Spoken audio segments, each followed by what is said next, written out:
దూరంగా ఎవరికీ తెలియని ఒక లోతైన లోయలో మబ్బుల మధ్య దాగి ఉన్న ఒక రహస్య ప్రదేశం ఉంది. ఆ ప్రదేశంలో ఒక అద్భుతమైన రెక్కల గుర్రం నివసిస్తోంది. దాని రెక్కలు స్వచ్ఛమైన తెల్లగా మెరిసిపోతూ ఉంటాయి. ఆ గుర్రాన్ని సొంతం చేసుకున్న వారికి ఏదైనా సాధించే శక్తి వస్తుందని ఒక పురాతన కథ ప్రచారంలో ఉంది. ఆ కథను నమ్మిన వాళ్లలో సిద్ధార్థ్ అనే ఒక సాహసి కుర్రాడు ఉన్నాడు. చిన్నప్పటి నుండి అతనికి అద్భుతమైన విషయాలంటే చాలా ఇష్టం. ఆ రెక్కల గుర్రాన్ని ఎలాగైనా సొంతం చేసుకోవాలని అతను కలలు కనేవాడు. గుర్రం ఉండే రహస్య ప్రదేశానికి వెళ్లడం చాలా కష్టం అని అందరూ చెబుతుండేవారు. దారిలో ఎత్తైన కొండలు, లోతైన అగాధాలు, భయంకరమైన జంతువులు ఉంటాయని హెచ్చరించారు. కానీ సిద్ధార్థ్ తన నిర్ణయాన్ని మార్చుకోలేదు. ఒక మంచి రోజున సిద్ధార్థ్ తన ప్రయాణాన్ని మొదలుపెట్టాడు. తనతో పాటు కొద్దిగా ఆహారం, నీరు మరియు ఒక బలమైన తాడు తీసుకువెళ్లాడు.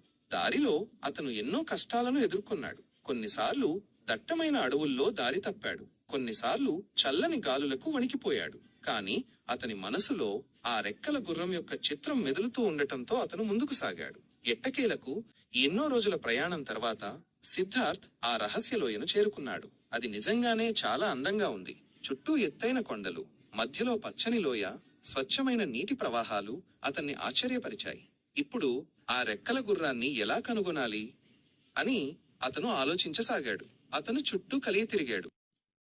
ప్రతి మూలను పరిశీలించాడు. కాని గుర్రం ఎక్కడా కనిపించలేదు.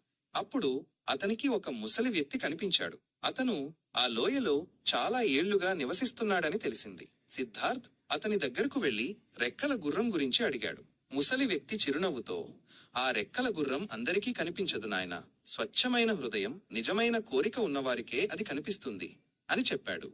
సిద్ధార్థ్ ఆ మాటలను అర్థం చేసుకున్నాడు. అతను తన మనసును ప్రశాంతంగా ఉంచుకుని తన నిజమైన కోరిక ఏమిటో ఆలోచించాడు. అతనికి ఆ గుర్రాన్ని కేవలం తన స్వార్థం కోసం కాకుండా మంచి పనులు చేయడానికి ఉపయోగించాలని ఉంది.